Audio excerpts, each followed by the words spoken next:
Secap no rádio.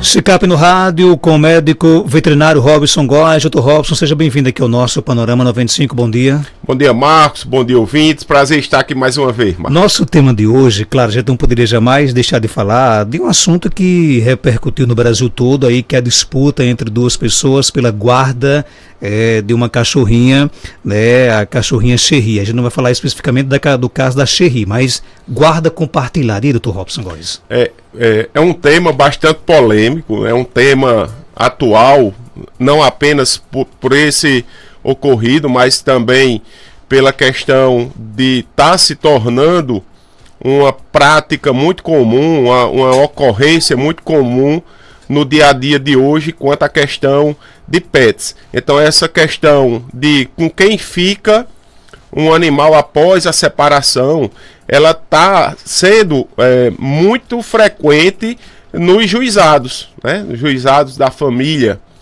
E é um tema, Marcos, que a gente sempre desperta duas opiniões, né? Primeiro, tem pessoas que entendem que o animal é um objeto, né? Que o animal é uma coisa. Porém, tem pessoas que entendem que o animal é um ente familiar. Então, só daí a gente já parte para duas vertentes, né? E quando a gente parte nesse casamento ou nessa união estável, que existe a presença não apenas de filhos, ou que não existe filhos, mas que existe ali a presença de um cão, de um gato, né, de um pet, que é tratado como filho ou tratado como objeto, existe ali uma responsabilidade civil e criminal por parte de ambos, né? A legislação entende, né? As leis do país, não existe uma lei específica para esse caso, mas o entendimento jurídico é que a posse do animal, né, é de quem fez a aquisição. Eu tive lendo alguns artigos jurídicos, algumas jurisprudências, e que diz que a guarda é de quem fez a aquisição. A responsabilidade é dele. Porém, em separações amigáveis, existe ali uma decisão do juiz, onde esse animal, esse pet, esse cão, esse gato, ele pode ficar com guarda compartilhada, e que a responsabilidade do animal quanto à alimentação, quanto a cuidados, eles são das duas pessoas. Quando tiver na casa de um, vai ser a responsabilidade daquela pessoa, e quando tiver na casa de outro, vai ser a responsabilidade de outra pessoa. E além disso, ainda tem as coisas extras, por exemplo, um acidente, cuidados com uma doença, isso aí ela seria dividida pelas duas partes. Quando não existe a questão do amigável, né, da partilha amigável, aí a decisão é do juiz, que vai identificar mediante provas ali de quem vai ser a guarda daquele animal que no caso aí passa a ser em disputa, né? Então isso daí é muito questionável, porque tem pessoas, até que a gente estava discutindo antes, tem pessoas que dizem, isso é um mimimi, isso aí é uma frescura. Por quê? Porque essas pessoas entendem muitas vezes que esse animal ele é uma coisa, tá? Que esse animal ele é um objeto. Mas tem pessoas que têm a parte sentimental, que tem a questão do animal como ente familiar, como fazendo parte da família. Muitas vezes é ali o filho ou a filha que ele não tem, é a companhia que ele não tem dentro de casa, que essas pessoas têm sentimento, que essas pessoas tratam esse animal sim como ente familiar. E com amor, com carinho, com atenção, e vai para disputa, vai para briga. E muitas vezes faz coisas que juridicamente não é correta, né? E passa a, infelizmente, perder os direitos que naquele momento ele tinha. Então isso daí é uma questão questionável, é um assunto bastante polêmico, provavelmente vai ter aí muita gente aí mandando áudio e mandando pergunta, mas a minha opinião é assim, tem direito tem quem direito anda. Você muitas vezes você tem tudo bonitinho, você tem toda a documentação comprovando que você é o responsável por aquele animal, né? Que você entre parênteses, tutor ou dono daquele animal, mas quando você faz algo de errado, você já passa a perder uma parte dos seus direitos. E uma coisa, Marcos, importante também é que muitas vezes nessas disputas, nenhuma das duas partes querem esse animal, mas, né, acontece isso, e o que é que eles fazem? Eles abandonam esses animais nas ruas, tá? E isso daí, pessoal, é crime, lei e sanção 14.064 e está passível aí de punição caso isso ocorra. Então é muito interessante a gente discutir esse tema, porque ele não abrange apenas a questão do animal em si, mas também abrange a questão social, né, familiar, e uma questão até comunitária quando esses animais são abandonados nas ruas. Na vida, no ser humano, entre os seres humanos, por exemplo, os filhos sofrem muito com a separação dos pais. Os animais também sentem esses reflexos? Com certeza, Marcos, com certeza. Os animais, eles identificam muitas vezes um alfa, né? Veja que os cães, eles identificavam antigamente que existia o mandão naquela matilha, tá? Então era o alfa, é aquele indivíduo que mandava, que seja macho ou que seja fêmea, né? Mas que mandava naquele território. E o cão, ele identifica quem ele gosta mais, quem manda nele. Então, na hora que chega aquele alfa, na hora que alguém vai chegar próximo daquela pessoa, ele fica com ciúme. Na hora que entre duas pessoas, se as duas chamarem ao mesmo tempo, ele vai para que é com quem ele se identifica mais, com quem ele responde, com quem ele atende. Então isso daí sim existe bastante, principalmente em cães. Em gatos não, em gatos o gato ele é mais independente, o gato ele é mais ele mesmo, né? A índole do gato é uma índole individual. Então é mais difícil, mas o cão não, o cão existe sim a questão de hierarquia. E no caso do caso mais recente aqui, envolvendo a cachorrinha aqui de Caicó, ela estava aqui em Caicó, depois foi para Brasília, depois voltou para Caicó, voltou para Brasília. Essas mudanças de locais, de residências, isso também afeta o psicológico do animal? O psicológico, Marcos, eu não diria. Né? Se ela é bem tratada, se ela é bem querida, se ela é bem cuidada, bem alimentada, se ela é tudo nas duas partes, acredito eu, né, isso é um entendimento particular meu, que isso não existe a mudança comportamental nem sentimental por parte dela. Mas se existe aí uma divergência, uma de tratamento, né? Um trata de um jeito, outro trata de outro, um dá mais carinho, o outro dá menos carinho, um dá mais atenção, outro dá menos atenção, aí sim o animal ele vai ficar com vou até dizer um termo saudoso, vai ficar com saudade de quem ele é mais bem tratado. Isso aí sim acontece. Então, se existe amor, e a gente não duvida que realmente existe entre ambas as partes, o ideal é a guarda compartilhada. Olha, a guarda compartilhada hoje, né, se existe amor e carinho, ela é a mais salutar, é o mais saudável para ambas as partes. Tanto para o animal, que não vai ficar sendo alvo de uma disputa, como para as pessoas que estão envolvidas, né? Que seja o homem e a mulher, que seja o homem, que seja a mulher e a mulher, porque hoje a gente tem muito também problemas de separações de casais homoafetivos, tá? Então isso daí, a gente observa isso no dia a dia, na clínica, tá? E é interessante que exista uma paz, né? Uma paz entre as pessoas e uma paz entre o animal, no caso, ou os animais que estiverem em disputa. Aqui no nosso Facebook, o ouvinte pergunta: e quando o caso chega à justiça, o veterinário dá algum laudo de quem deve ficar com o animal? Não, isso aí não. o que ocorre, existe sim a questão do juiz muitas vezes designar um perito, tá?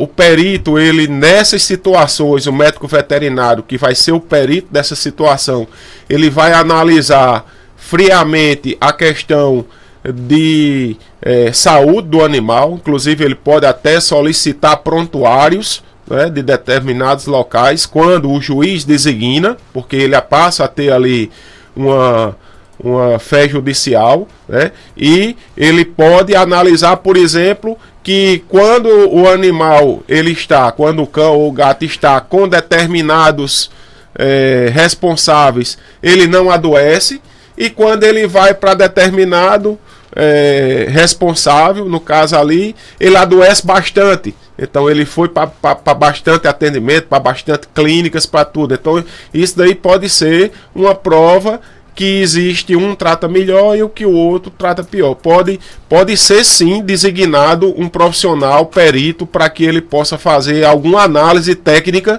e que possa ajudar no processo judicial. Tem pergunta aqui no nosso WhatsApp, 992053030, bom dia. Bom dia, Marcos Dantas. Bom dia, Dr. Robson. Eu gostaria de saber, assim, uma cadela, quando ela pare para depois entrar no cio, a gente dando a vacina, de quanto em quantos meses a gente dá a vacina nela, para ela não entrar no cio. Ela já deu uma cria, aí já tomou a vacina agora em novembro, aí a pessoa dá quando agora, Dr. Robson?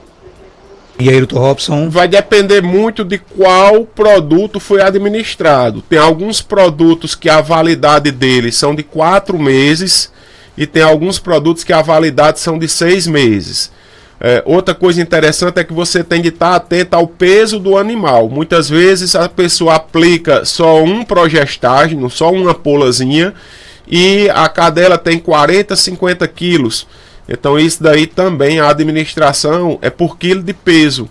Isso aí a senhora pode pegar essa informação com um profissional médico veterinário.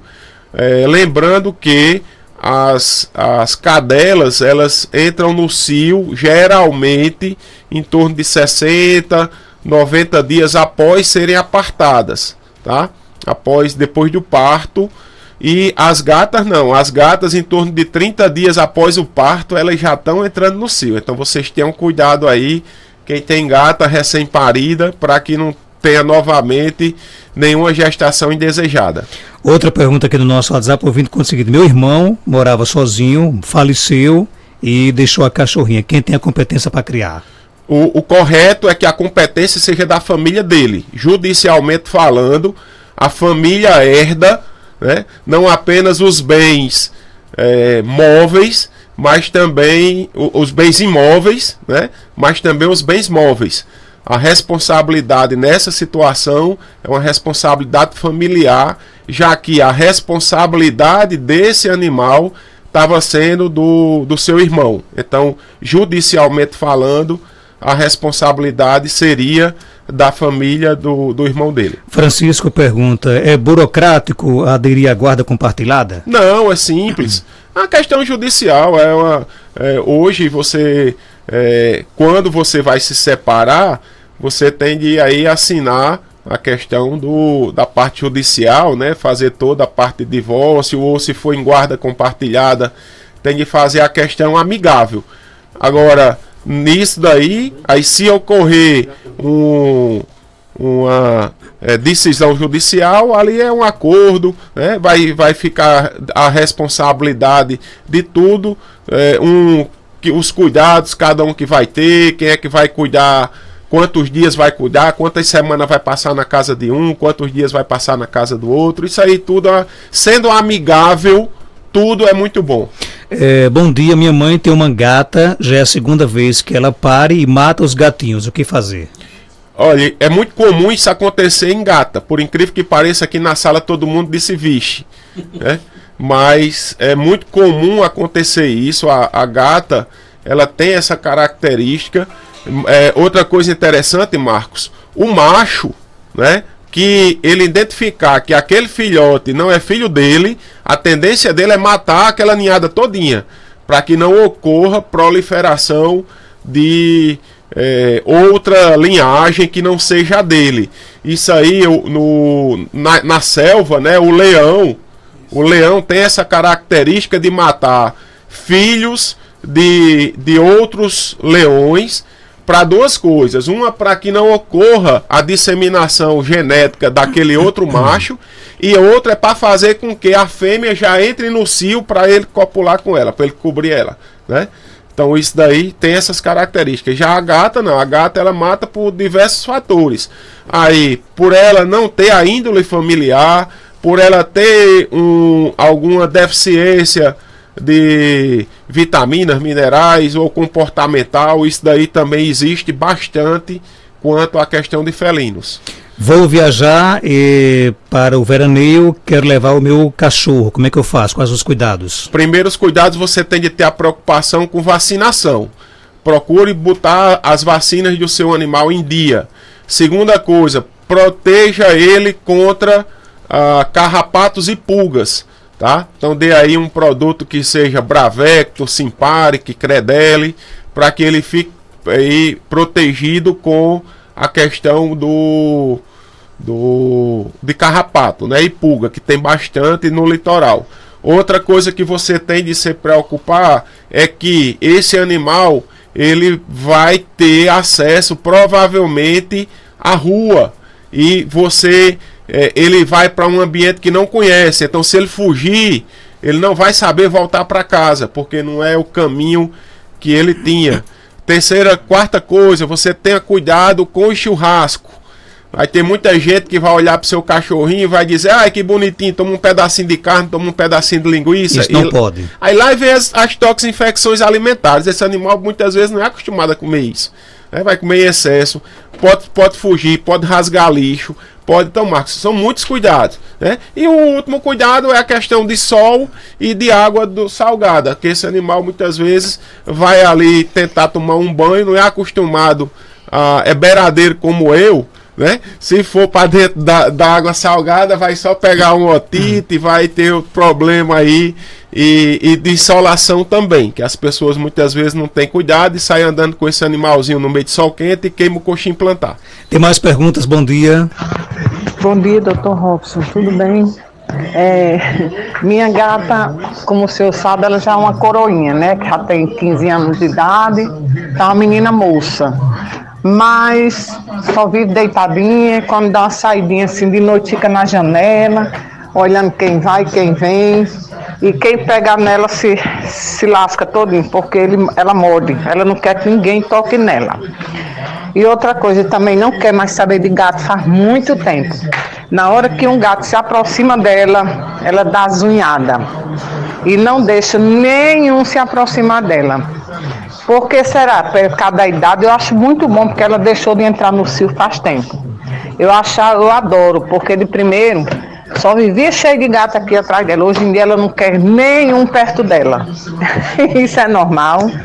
É uma gatinha enjoada, né? É para trocar o nome dela por Fifi, porque fuxiqueira desse jeito, fica só na janela olhando os outros passar, é para trocar o nome para Fifi. Marcos, uma coisa que eu vou lhe dizer, isso aí pode ser um problema, se ela não for castrada, tá?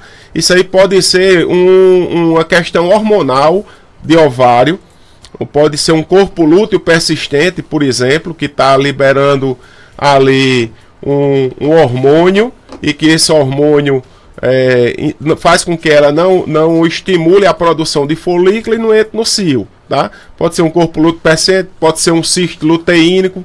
Agora, uma coisa que eu vou lhe alertar: cuidado, que ela pode engravidar. Se ela não for castrada, gata, é interessante, ela pode ter isso aí, mas no dia que ela entrar no cio e ela aceitar o macho, se ela não for castrada, ela vai emprenhar. Então isso daí, por estar bonitinha na janela e por estar azonhando um gato que chegue perto dela, possa ser que um dia ela diga: não, venha pra cá que eu lhe quero. Aí você vai ter aí uma aparição, porque a gata, ela não entra em menopausa, tá? Ela tem 15 anos de idade, mas se ela entrar no cio e ovular, ela vai emprenhar com certeza.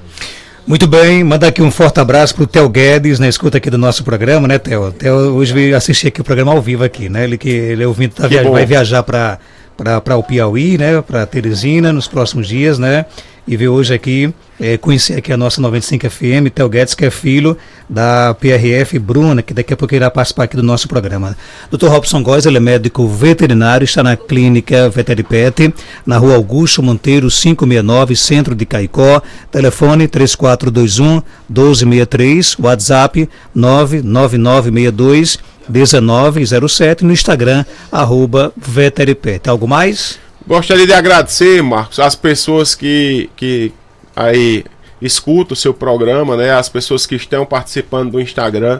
Esse tema é um tema que com certeza vai gerar bastante polêmica. A gente está aqui para dizer que direito tem quem direito anda, né? Quem vai determinar com quem os animais ficam é uma questão aí amigável e uma questão jurídica, né? Muitas vezes quem vai decidir realmente é o juiz, e quanto mais hoje em dia você tiver provas, né? Tiver os cuidados, o cadastro nas clínicas veterinárias serem no seu nome, as vacinações, a carteira de vacina ser no seu nome, todos os recibos que você pegue seja no seu nome, né? Tudo isso aí vai fazer com que exista um fortalecimento jurídico, né, plausível, para que você possa ter a posse do seu animal. E desejar a todos um bom final de semana. 8h03, vou para um rápido